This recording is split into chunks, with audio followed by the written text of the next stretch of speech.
In this part of the chapter, finally, we have come to the revision, we have come to the conclusion part, to the summarizing part, where I'll be leading you through the important points that we have learned in this chapter, pollution of air and water. Air is important for us, for all of us, and clean air, and not just clean air, but clean water is a necessity.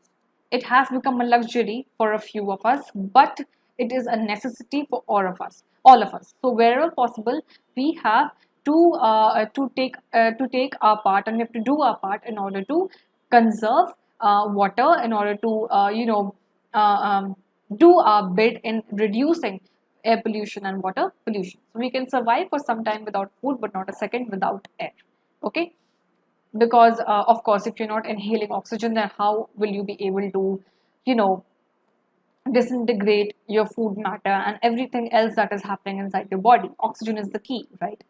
Air pollution is the contamination of air by impurities. Pollution, wherever you encounter the word pollution, remember that you are talking about, let me write it here, that you are talking about harmful,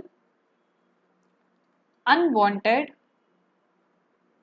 and undesirable things, okay, or undesirable particles, undesirable objects, whatever you may want to name it, that are contaminating air or water. So air pollution is the contamination of air by impurities which may have a harmful impact on living organisms, can lead to various respiratory diseases such as asthma, bronchitis, all right, pulmonary diseases. Pollutants are those substances which contaminate air and water, those harmful, unwanted, undesirable, toxic, okay, toxic waste. All right, and pollutants can come either for natural sources or man-made sources. Natural sources, remember, are your forest fires and your volcanic eruptions, where if you're talking about air pollution, then forest fires and volcanic eruptions both lead to emission of carbon dioxide, carbon monoxide, and other harmful oxides of nitrogen and sulfur, which can pollute the air. And if you're talking about man-made sources, then of course there are vehicles, there are industrial power plants, all right, and all these areas which emit harmful gases. CFCs, or the chlorofluorocarbons, they are used in refrigerators, air conditioners, and aerosol sprays, etc. And they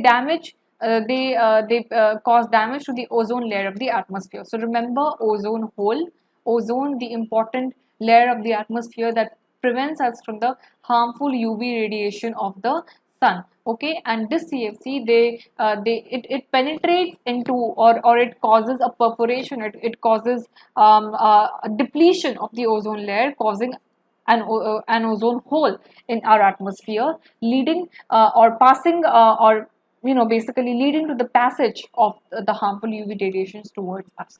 Increasing levels of greenhouse gases like CO2 are leading to global warming. Greenhouse effect, remember, it's an effect where some of the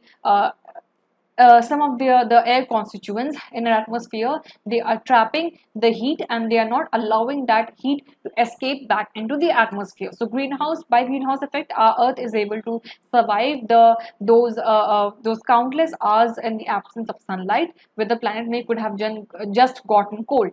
Okay, but now, due to the emission of increased amount of greenhouse gases like methane, nitrous oxide, water vapor, carbon dioxide, carbon monoxide, and other gases, the greenhouse gases, they have increased in quantity, and because of the increase in the quantity of greenhouse gases, there is increase in the quantity of the heat that is being trapped by these gases, and therefore overall there is an increase in the temperature of the earth more than what was necessary for our survival, more than what was necessary for our survival.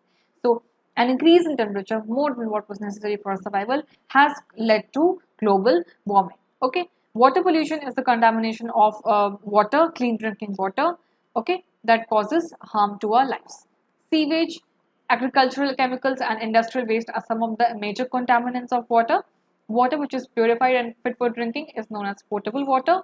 Water is a precious natural resource and we must learn to conserve it. So sewage, agricultural chemicals, and all those industrial power plants that do not treat water, that do not get rid of toxic pollutants of water before they release it into the water bodies and all around us, they are leading to water pollution. All right, and remember that 25% of the earth, they are not getting fit drinking water, which is also known as potable water.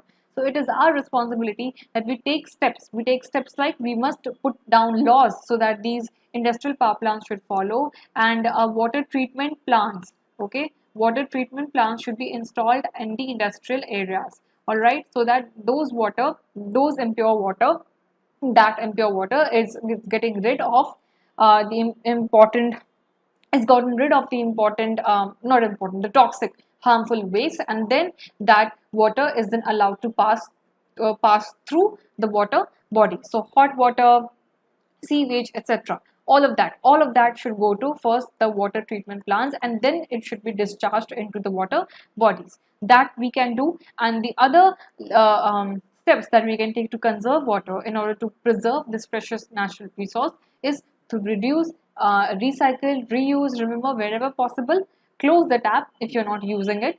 Okay, and make sure that you do your part, you play your part in order to conserve not just water but also air. So I hope this chapter is clear to you, and I hope that I have encouraged you to not just be cautious, okay, but also pay attention on how you are utilizing water. Pay attention on how you are what you are doing that may lead to an increase in pollution, be it of air or be it of water. And if someone near you or if someone close to you is doing something that they should not be doing, and that is leading to pollution of the air or water, or that is leading to wastage of water, then please politely talk to them, educate them, okay, and do your bit. So thank you so much for joining me here, and study well and take care and stay tuned to Study Room.